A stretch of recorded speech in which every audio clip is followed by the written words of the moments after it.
Hey guys, welcome back to my channel. तो आज के इस वीडियो में मैं आपको एक्सप्लेन करने वाली हूँ रिसेंटली रिलीज मूवी पठान। तो ये मूवी बहुत ही नई है, तो इसकी वजह से मेरे पास इसके ज़्यादा स्क्रीनशॉट्स अवेलेबल नहीं है। तो जितने हैं उसी में मैं आपको इसका पूरा एक्सप्लेनेशन दूंगी। So without wasting time movie का एक्सप्लेनेशन स्टार्ट करते हैं। मूवी स्टार्ट होती है 5 अगस्त 2019 लाहौर पाकिस्तान से, जहाँ पर वहाँ न्यूज़ मिलती है कि इंडिया ने आर्टिकल 370 कैंसिल किया है। जैसे ये न्यूज़ जनरल कादिर को मिलती है, जिन्हें कि कैंसर है और वो 3 साल में मरने वाले हैं। वो जिमी को कॉल करते हैं एंड एक प्लान बनाते हैं अगेंस्ट इंडिया। फिर सीन शिफ्ट होता है 3 साल बाद अफ्रीका की एक जगह में। कई टेररिस्ट थे, उनको न्यूज़ मिलती है एक आदमी है जो राफे के बारे में पूछ रहा है। वो जाके उसे देखते हैं तो वो और कोई नहीं बल्कि पठान था। पठान उन्हें राफे के बारे में पूछने लगता है। सब लोग शौक थे कि पठान जिंदा कैसे है। वो पठान को मारने की कोशिश करते हैं, लेकिन पठान और उनके बीच में बहुत सी फाइट के बाद पठान वहां से बाहर निकल आता है। फिर हमें JOCR हेडक्वार्टर्स दिखाए जाते हैं, जो कि इंडिया में थे। वहां पर उन्हें एक फेस डिटेक्ट होता है जो कि रुबई का था। जैसे ही वहां की हेड वो फेस देखती है, वो फ्लाइट पकड़ के कहीं जाने लगती है। फ्लाइट में वो अपने कलीग से बात कर रही थी, जहां पर वो उसको पठान के बारे में बताने लगती है। वो कहती है कि पठान की वजह से ही वो और उनका हेडक्वार्टर्स ये सब कुछ है। वो बताने लगती है कि म्यांमार के एक मिशन पर पठान को बहुत चोट लगी थी। सबको लगा था कि वो अब रिटायर हो जाएगा, लेकिन पठान तो किसी और चीज की ही तैयारी कर रहा था। जब मैम उसे मिलने आती है तो पठान उन्हें बताता है कि उसके जैसे काफी सोल्जर्स है जो कि इंजर्ड है, और इंजरी की वजह से वो वापस अपने काम पर नहीं जा सकते। ऐसे ही सोल्जर्स को लेकर वो एक ऑर्गेनाइजेशन स्टार्ट करना चाहता था, जिसका नाम उसने रखा था JOCR, joint operation covert research. Ma'am को उसका आइडिया काफी पसंद आता है, और सारी फॉर्मेलिटीज कंप्लीट करने के बाद वो अपना एक ऑफिस स्टार्ट कर लेते हैं। JOCR इंडिपेंडेंटली काम करने वाली थी विदाउट एनी रूल्स, लेकिन ये आइडिया कर्नल रुद्रा को ज़्यादा पसंद नहीं आता। कर्नल रुद्रा को JOCR के ऑफिसर्स टूटे हुए अंडे के छिलके लगते थे, इसलिए वो उनका हमेशा मजाक उड़ाया करते थे। पठान उनसे बात करता है और उन्हें बताता है कि आउटफिक्स नाम का एक टेररिस्ट ग्रुप है, और ये कोई पर्टिकुलर एक कंट्री का नहीं है। वो लोग कॉन्ट्रैक्ट लेते हैं और किसी को भी मार देते हैं। और इस बार दुबई में इंडियन प्रेसिडेंट और साइंटिस्ट एक मीटअप के लिए जाने वाले थे, और वो उन पर ही अटैक करने वाले थे। ये सुनकर कर्नल रुद्रा प्रेसिडेंट की सिक्योरिटी हाई कर देते हैं। बहुत ही कड़ी निगरानी रखी जाती है, लेकिन वो साइंटिस्ट का रोड चेंज कर लेते हैं। जैसे ही पठान को ये बताते हैं कि साइंटिस्ट का रोड उन्होंने चेंज किया है, पठान समझ जाता है कि एक्चुअली उनका टारगेट इंडियन प्रेसिडेंट नहीं बल्कि साइंटिस्ट है। और तभी साइंटिस्ट पर अटैक हो जाता है। उन पर अटैक करने वाला और कोई नहीं बल्कि जिम था। जिम साइंटिस्ट को बाहर निकालता है और उन्हें हेलीकॉप्टर में चढ़ाने लगता है कि तभी वहां पर पठान आ जाता है। पठान किसी तरह बहुत टफ फाइट के बाद एक साइंटिस्ट को बचा लेता है, लेकिन एक साइंटिस्ट को जिम अपने साथ ले जाता है। यहाँ पर जिम और पठान की बातों में हमें पता चलता है कि जिम एक रॉ एजेंट था। उसने कई सारे मिशंस बहुत ही अच्छे से किए थे, लेकिन एक मिशन पर वो पकड़ा गया, और टेररिस्ट ने उसकी पत्नी को भी पकड़ लिया जो कि प्रेग्नेंट थी। टेररिस्ट ने इंडियन गवर्नमेंट से कांटेक्ट किया और उनसे उन्हें छुड़ाने के 10 करोड़ रुपीस मांगे, बट कर्नल रुद्रा ने नहीं दिए, जिसकी वजह से जिम की वाइफ को उन्होंने अपनी आंखों के सामने मार दिया। जिम वहां से किसी तरह से बचकर निकल आया, और अब वो सबसे रिवेंज ले रहा है। पठान जब ऑफिस वापस आता है, तब उसके और कर्नल रुद्रा के बीच में डिस्कशन होता है। तब पता चलता है कि सबके लिए जिम मर चुका है, और उसे एक वीर पुरस्कार भी दिया गया था। लेकिन वो पुरस्कार लेने के लिए जिम के कोई अंकल आए थे। सबको लग रहा था कि जिम की मौत हो चुकी है, लेकिन अब सबको पता चल गया है कि जिम जिंदा है। तो अब सब लोग मिलकर उसे ढूंढने लगते हैं। रिसर्च करने पर उन्हें कई डिफरेंट कंट्रीज के एक्स ऑफिसर्स के बीच में एक रक्त बीज नाम का मैसेज कॉमन मिलता है, और उन्हीं सोल्जर्स को पैसे भी भेजे गए थे एक पाकिस्तानी डॉक्टर जिसका नाम था रूबिन मोहसिन से। उसी के अकाउंट से इन सब को पैसे भेजे गए थे। उन्हें कुछ ना कुछ तो गड़बड़ लगती है। जब वो रिसर्च करते हैं तो उन्हें पता चलता है कि रूबिन लंदन में रहती है, लेकिन फिलहाल वो वेकेशन के लिए स्पेन आई है। पठान भी अब स्पेन चला आता है। वहां पर वो रूबिन पर नजर रखता है, और रूबिन उसे इशारा करके एक जगह ले जाती है, जहां पर पठान देखता है कि उसके साथ और कोई नहीं बल्कि जिम था। जिम पठान से कहता है कि उसके पास हर कंट्री के एक्स ऑफिसर्स की टीम है, और पठान भी उसे ज्वाइन कर सकता है, जिसके बाद पठान बहुत ही रिच हो जाएगा और जैसे चाहे वो अपना काम कर सकता है। पठान इस बात के लिए मना कर देता है तो जिम उसे कहता है कि वो जिस देश के लिए सब कुछ कर रहा है, जब वो पकड़ा जाएगा तो देश उसके लिए क्या करेगा। फिर भी पठान उसकी ऑफर को रिफ्यूज करता है तो जिम उसे वही छोड़कर चला जाता है। जाने से पहले वो ऑर्डर देता है कि पठान को खत्म कर दो। जिम के वहां से जाने पर रूबिन पठान की मदद करती है और उसे वहां से बचा लेती है। पठान ये देखकर शॉक था कि रूबिन उसकी हेल्प क्यों कर रही है। तो रूबिन इसे बताती है कि उसे जो चाहिए वो मिलने में पठान उसकी मदद कर सकता है। पठान को बचाते वक्त रूबिन को गोली लगती है। पठान को समझ में नहीं आता कि रूबिन उसकी मदद क्यों कर रही है, जबकि वो एक आईएसआई एजेंट है। रूबिन उसे बताती है कि उसे रक्त बीज चाहिए। पठान उससे पूछता है कि रक्त बीज है क्या, लेकिन इस बारे में तो रूबिन को भी नहीं पता था। वो बस इतना जानती थी कि रक्त बीज कुछ है जिसे जिम चुराने वाला है, और अगर उसने उसे चुरा लिया तो बहुत सी तबाही मच जाएगी। रूबिन और पठान की बातों में हमें रूबिन का पास्ट पता चलता है। रूबिन के पापा एक जर्नलिस्ट थे मिडिल ईस्ट कंट्री में, और उन्होंने कुछ न्यूज़ छाप दिए थे जिसके बाद उन्हें बहुत सा टॉर्चर किया गया था और उन्हें मार दिया गया था। जिसके बाद रूबिन पाकिस्तान शिफ्ट हो गई और डॉक्टर बन गई, लेकिन उसे कुछ करना था इसलिए वो आईएसआई एजेंट बन गई। पठान को रूबिन पर थोड़े ट्रस्ट इश्यूज थे, लेकिन फिर भी वो उसकी बात मान लेता है और दोनों मिलकर रक्त बीज को चुराने का प्लान बनाते हैं। रूबिन उसे बताती है कि रक्त बीज रशिया में मॉस्को वॉल्ट 412 टावर में है, लेकिन उस लॉकर को खोलना बहुत ही मुश्किल था जहां पर रक्त बीज रखा गया था। उसको लॉक और की दो सेपरेट थे और दोनों डिफरेंट डिफरेंट इंसान के पास थे। एक के पास की थी और एक के पास लॉक था, और दोनों मिक्स करने पर ही वो लॉकर खुल सकता था। तो वो लोग प्लान बनाते हैं कि एक जिसके पास लॉकर की कीज थी उसे रूबीना सेड्यूस करेगी और उसके फिंगरप्रिंट्स ले लेगी, जिसके बाद वो लॉक चुरा सकती है। एंड पठान जिस औरत के पास उसका लॉक है उसके खाने में बहुत सारे स्लीपिंग पिल्स डाल देगा और उसका फिंगरप्रिंट ले लेगा। दोनों अपने प्लान में सक्सेसफुल हो जाते हैं और प्रिंट ले लेते हैं की और लॉक चुराने के बाद उनके पास सिर्फ 10 मिनट्स थे रक्त बीज को चुराने के लिए, क्योंकि अगर 10 मिनट के अंदर उन्होंने नहीं चुराया तो अलार्म बज जाता और सबको पता चल जाता कि की और लॉक चोरी हो गए हैं। उन दोनों ने प्लेन्स बुलाए थे जो उन्हें उस टॉवर तक ले जा सकते हैं, और वो उसी तरह से प्लेन से उस टॉवर के पास जाते हैं। उस टॉवर के अंदर जाने पर वो लॉक खोल देते हैं और उन्हें रक्त बीज मिल जाता है। पठान रक्त बीज को रूबिन के पास दे देता है और उसे ऊपर आने के लिए हाथ देने के लिए कहता है। रूबिन उसे वहीं पर छोड़ देती है और उसे सॉरी कहकर वहां से निकल जाती है, और टाइम खत्म होने की वजह से लॉकर फिर से लॉक हो जाता है और पठान को पकड़ लिया जाता है। फिर हमें फ्लैशबैक दिखाया जाता है कि ये सारा प्लानिंग रूबिन और जिम ने मिलकर किया था। वो जानते थे कि पठान ही ये सब कुछ कर सकता है, इसलिए पठान की हेल्प लेने के लिए उसने रूबिन को यूज किया था। और अब पठान रशिया के जेल में था। वहां पर उसे बहुत ही टॉर्चर किया गया था और वो चाहते थे कि पठान रक्त बीज के बारे में बता दे, लेकिन उसके पास तो कोई इन्फॉर्मेशन नहीं थी।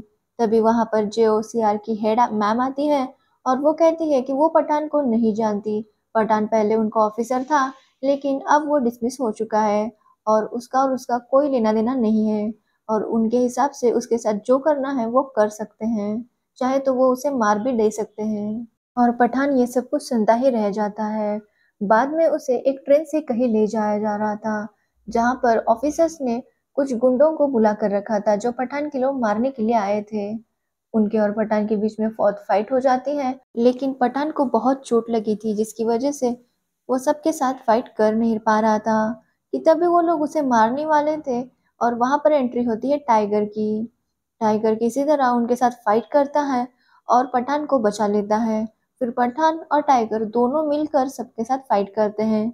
यहाँ पर हमें पता चलता है कि जब जेओसीआर की हेड मैम पठान से जेल में मिलने आई थी तब उन्होंने उसे कोडवर्ड में बता दिया था कि टाइगर जिंदा है और वो उसे बचाने के लिए आ जाएगा।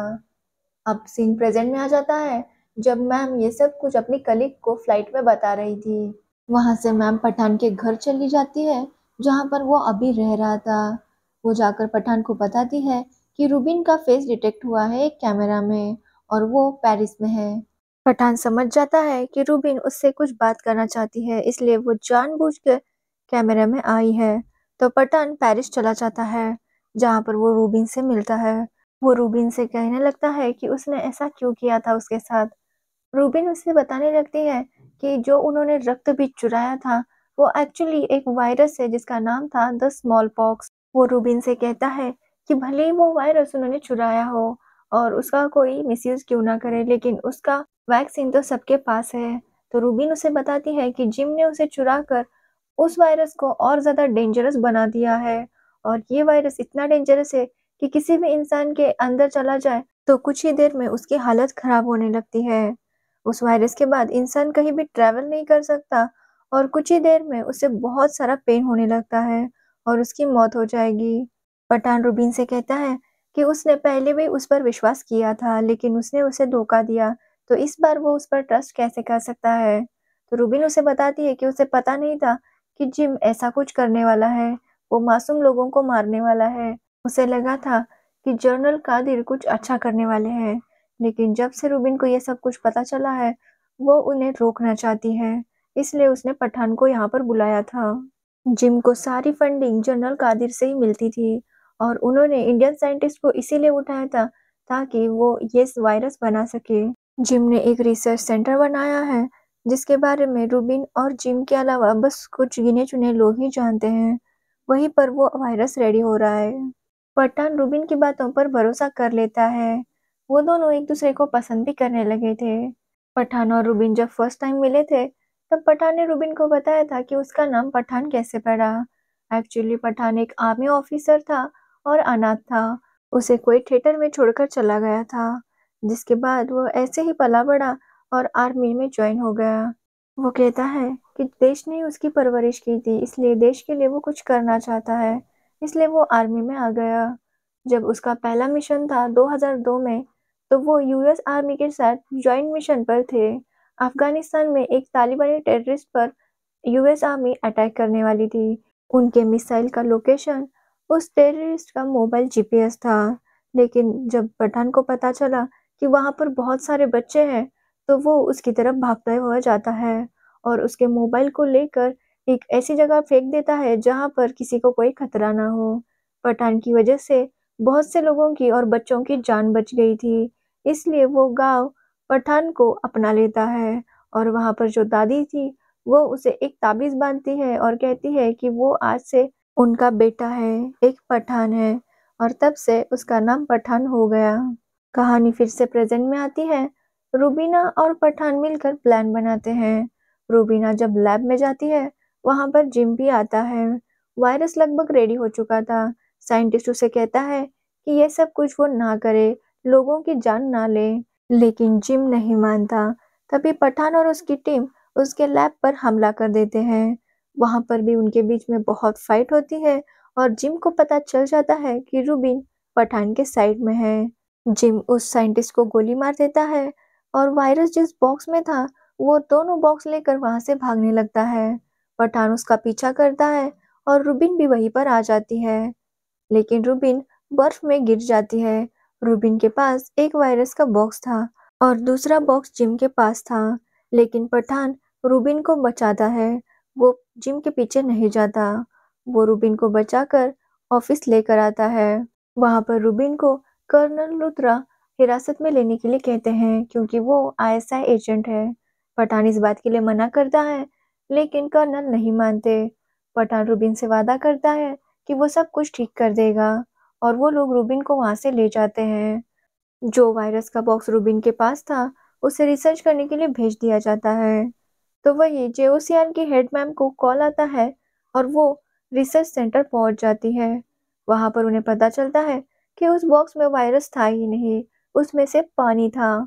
तभी वहां पर जिमी का कॉल आता है। वो उन्हें बताता है कि उस बॉक्स को उसने इस तरह से डिजाइन किया है कि वहां पर सेंटर में रिसर्च करने पर उन्हें उसमें सिर्फ पानी मिलेगा, लेकिन जो बॉक्स की सेकंड लेयर थी उसमें एक गैस था जिसमें वो वायरस है, और अब वो वायरस उन सब लोगों में आ चुका है जो रिसर्च लैब में अभी है। वो देखते हैं कि उनके कपड़ों पर एक अलग सा ब्लैकिश मार्क आने लगता है और धीरे धीरे उनकी स्किन पर भी अजीब टाइप के ऐसे पिंपल टाइप आने लगते हैं। जैसे ही रिसर्च मैम को ये पता चलता है, वो रिसर्च रूम के सारे दरवाजे बंद करने के लिए कहती है। सबको पैक किया जाता है। वहीं पर पठान और कर्नल लुथरा भी आते हैं। रिसर्च मैम उन्हें बताती है कि ये वायरस बहुत ही डेंजरस है और ये अगर इस रूम से बाहर निकला तो तबाही मचा देगा। इसलिए वो तय करती है कि वो खुद को गोली मार लेगी और साथ ही में वहाँ पर जो भी रिसर्च सेंटर में लोग थे वो सब भी अपने आप को ख़त्म कर लेंगे। रूम को हर तरफ से बॉम्ब लगा दिए जाते हैं और सब लोग एक के बाद एक अपने आप को गोली मार के अपनी जान ले लेते हैं और फिर बॉम्ब से उस ऑफिस को ही उड़ा दिया जाता है। पठान फिर रूबिन के पास जाता है जिसे टॉर्चर किया जा रहा था। पठान वहां से रूबिन को निकाल कर ले आता है और फिर दोनों मिलकर जिम के अड्डे पर चले जाते हैं। जिम ने एक मिसाइल बनाई थी जिसे वो अफगानिस्तान में छोड़ने वाला था। उसी मिसाइल में वायरस था जिसकी वजह से लोग मारे जाते। जिम एक डील रखता है कि अगर वो चाहते तो इस मिसाइल को रोक सकते हैं, बदले में उन्हें पाकिस्तान को कश्मीर देना होगा। जिम उन्हें 24 आवर्स का टाइम देता है, अगर उसमें उन्हें पाकिस्तान नहीं मिला तो वो मिसाइल छोड़ देगा। जब पठान जिम के एक आदमी को पकड़ लेता है तो उससे पूछताछ करने पर उसे पता चलता है कि जिम का जो रिसर्च सेंटर है वो अफगानिस्तान में है, लेकिन पूरे अफगानिस्तान में जिम को ढूंढना इतना आसान नहीं था। तो वो एक प्लान बनाते हैं। एक्चुअली जिम को एक न्यूज़ मिलती है कि अफगानिस्तान के एक गांव में लोगों को एक अजीब वायरस ने पकड़ लिया है और जिसकी वजह से सबकी मौत हो चुकी है। ये virus same to same smallpox की तरह ही है। जब जनरल कादिर को ये बात पता चलती है तो वो जिम को चिल्लाने लगता है कि उसने ही कुछ गड़बड़ की है। तो जिम उसे धमकी देता है और कहता है कि अगर उसने ज़्यादा कुछ उसे कहा तो इस मिसाइल को वो पाकिस्तान में ही भेज देगा, जिसके बाद वो वायरस दोनों देख लेंगे अच्छे से। जिस पर जनरल कादिर उससे माफी मांगता है और जिम उसे छोड़ देता है। जिम अपने साथ काम करने वाले लोगों को उस गांव भेजता है जहां पर ये सब कुछ हुआ है। जब उसकी टीम वहां पर आती है तो वहां पर सब लोग ठीक थे। एक्चुअली ये पठान का ही प्लान था। जिसके बाद उन सारे टीम मेंबर्स को ये लोग पकड़ लेते हैं और उनके ड्रेस में जिम के रिसर्च सेंटर चले जाते हैं। वहां पर जिम और पठान के बीच में बहुत फाइट होती है और फिर से जिम उस वायरस को लेकर वहां से भाग जाता है। वहीं पर रूबिन भी जनरल कादिर को मार देती है और पठान का एक कलीग उस मिसाइल को रोकने में कामयाब हो जाता है। लेकिन जब वो मिसाइल ओपन करते हैं तो उन्हें समझ में आता है कि मिसाइल के अंदर वायरस है ही नहीं। एक्चुअली ये वायरस एक फ्लाइट में है जो अब दिल्ली लैंड करने वाली है। जैसे ही कर्नल लुथरा को इस बारे में पता चलता है, वो उस फ्लाइट को दिल्ली में लैंड करने की परमिशन नहीं देते। वो पायलट को बता देते हैं कि उनके प्लेन में एक वायरस है। कैप्टन वहां पर जाकर उस वायरस के बॉक्स को निकालता है जिसके ऊपर एक टाइमर था। एक्चुअली ये बॉक्स कुछ इस तरह से डिजाइन किया था जो रिमोट से ऑपरेट किया जाता था और इसका रिमोट था जिम के पास। पठान को जब पता चलता है कि जिम के पास इसका रिमोट है और 4 मिनट के अंदर अगर उसे नहीं रोका गया तो पूरा वायरस प्लेन में फैल जाएगा। तो वही कैप्टन लुथरा जब ये बात सुनते हैं तो वो प्लेन को मिसाइल से डिस्ट्रॉय करने के लिए कहते हैं। पठान ये कोशिश कर रहा था कि किसी तरह वो जिम से वो रिमोट ले ले और टफ फाइट करने के बाद वो आखिर में उससे वो रिमोट ले ही लेता है और वो स्विच दबा देता है, जिसके बाद उस बॉक्स का टाइमर रुक जाता है। जब ये बात कर्नल को पता चलती है तो वो मिसाइल अटैक भी रुकवा देते हैं और प्लेन सेफली दिल्ली में लैंड हो जाता है। फिर से पठान और जिम के बीच में फाइट हो जाती है और जिम पहाड़ों से नीचे गिरने ही वाला था। तो पठान उसके पास जो वीर पुरस्कार था उसे वापस ले लेता है एंड उसे कहता है कि वो इसके लायक ही नहीं है। वो उसे कहता है कि उसके साथ जो हुआ वो गलत हुआ, लेकिन इसका मतलब ये नहीं कि वो मासूम लोगों की जान ले। और फिर पठान उसे खाई में धकेल देता है। फिर सीन कुछ समय बाद शिफ्ट हो जाता है जहां पर कर्नल लुथरा पठान के पास आते हैं एंड उसे कहते हैं कि जेओसीआर को अब उसे ही संभालना है। बहुत से सोल्जर्स है जो देश के लिए कुछ करना चाहते हैं, उन सब की टीम बनाकर अब पठान को ही सारे ऑपरेशंस करने हैं। जिसके बाद पठान भी इस सब के लिए मान जाता है और फिर पठान जाता है रूबिन के पास क्योंकि वो दोनों अब एक दूसरे से प्यार करने लगे थे। और यहीं पर ये मूवी एंड हो जाती है। तो ये था पठान मूवी का एक्सप्लेनेशन। इस मूवी में एकता टाइगर और पठान को एक साथ लाया गया है। तो अगर आपको ये वीडियो अच्छी लगी हो तो वीडियो को लाइक कमेंट शेयर जरूर करना और हमारे चैनल को सब्सक्राइब करना बिल्कुल मत भूलना। Thanks for watching the video.